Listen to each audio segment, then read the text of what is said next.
previously in another set of questions, you mentioned you were on house arrest for a long time. Well, How long were you actually on house arrest for? about 8.5 months. Yeah, 8.5 months. And what were the stipulations of that house arrest?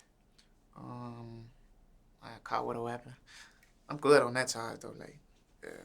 But yeah, shit like that. But stipulations meaning like what couldn't you do under the house arrest terms? What could Go you do? What couldn't you outside. do? Okay. Shit, I couldn't go outside.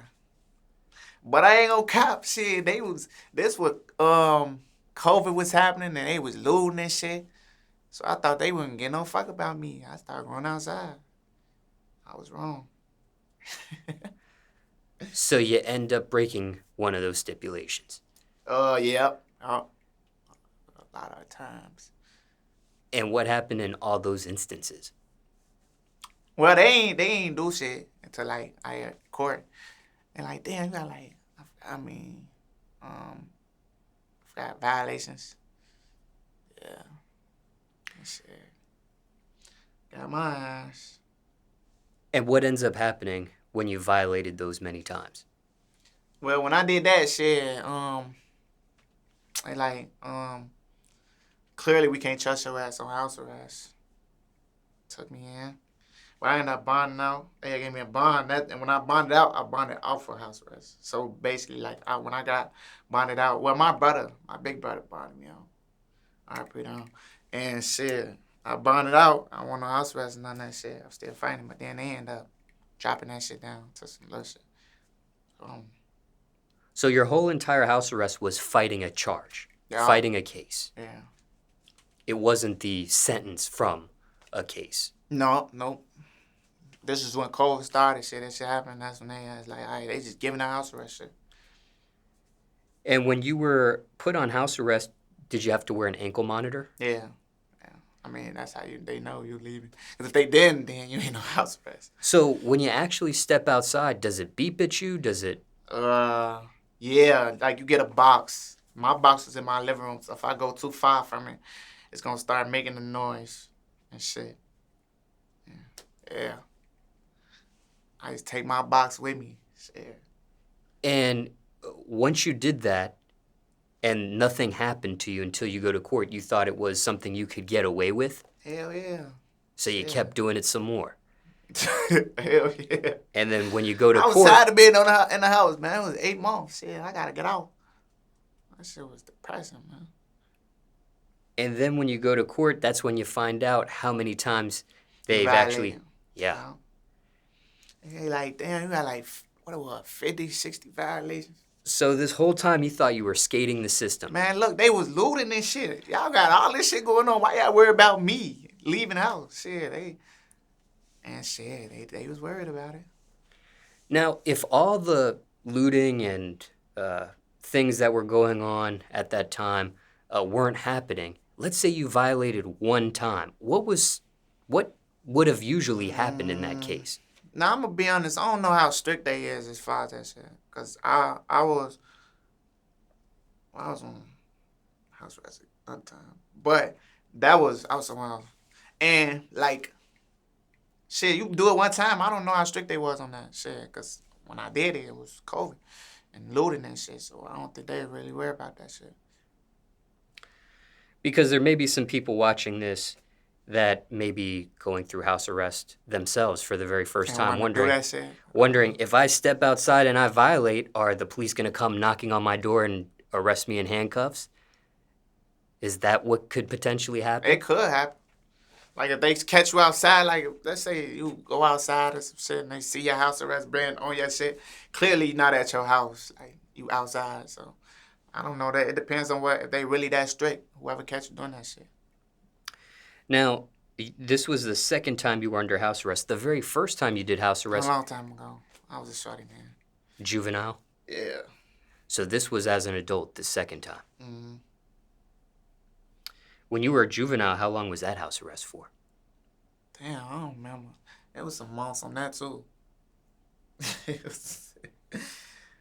Yeah, I was bad as a juvenile, man. I'm happy I changed myself. But it was some months, definitely. Was this the juvenile scenario and the adult scenario under house arrest? Was that the same county for you both times? Yeah. Hell yeah. And what county was this? Cook County. And that's in Chicago. Yeah, that's in Chicago. Now, just reflecting back when you were a juvenile under house arrest, was that something you ever violated, those terms or conditions? It was one time, because I wasn't doing my shit at my house. I was actually at my uncle's crib. He stayed like an hour in South Village or some shit. And I'm like, man, I'm tired of this shit.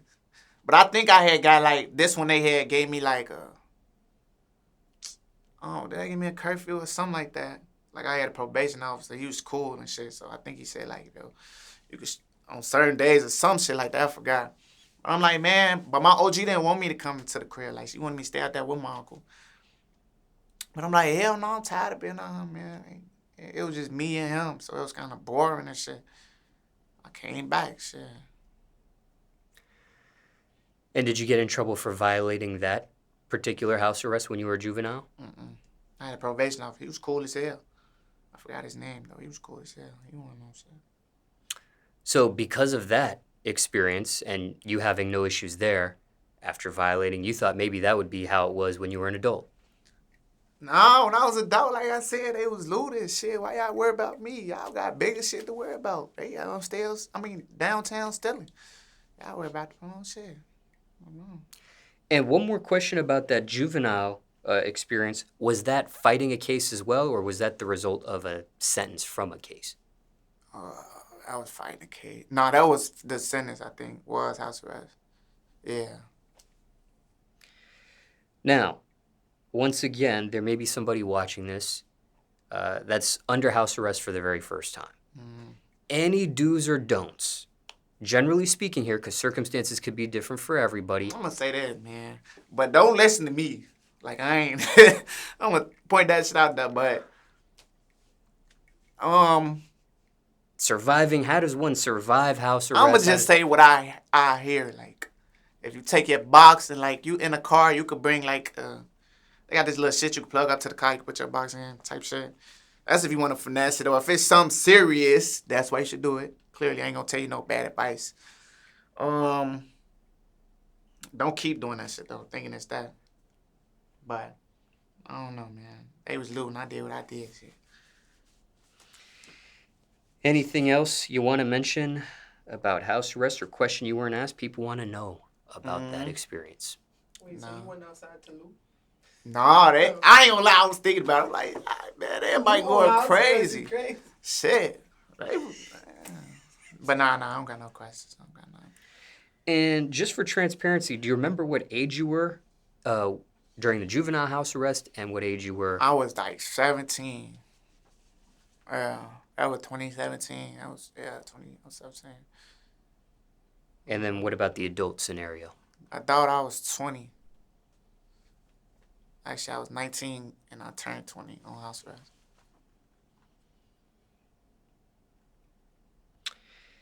And you mentioned in that case the charges got dropped to something lower, and what ended up happening? No jail time? No jail time. No prison time? Bro, right on my birthday, too. Or was the day after my birthday. They like, just come in, sign this, and you good. Bro, right after my birthday, I believe. And that shit, I was like, damn, okay, cool, man. And not a felony either? No felony. I don't got no felonies on my shit. And did you have a paid attorney at that time for that case? No, I had a public defender, man. But I ain't gonna lie, he was working like he was a lawyer. You know, bro, coming into my shit, they look, writing down notes. You know, some just come in and just, they be like, man, I don't really get no fuck for real. But he gave a fuck shit. Do you think he had something to do with getting that charge to be lessened, or was that the court or the prosecutor just lessening it on? Damn near him. It was him, because I had one before that. Because they ended up switching to him, because I had a public defender before him. It was a female. She like, oh, you might as well do this, and they might as well take the time, this and that. What? Hell no. And then they changed to him, because you could tell she ain't get no fuck. Then they changed it to him. He like, oh, no, you should be good. Boom, bada, bang, and shit. Right after that, that's when they all, yeah, we're going to drop your shit. Just come here and sign it. Man, shit, I was happy as hell. He had called me, man. Care to share who this person was? I forgot his name. It's Hodgkins. Some shit, like Andrew Hodgkins or some shit. I remember that shit. I texted him, because right after that shit, I'm like, man, you need anything, hit me up, man. Bro. And this all happened before the record deal with Republic, before the song blew up on TikTok. Yeah. This was all before those times. Yep.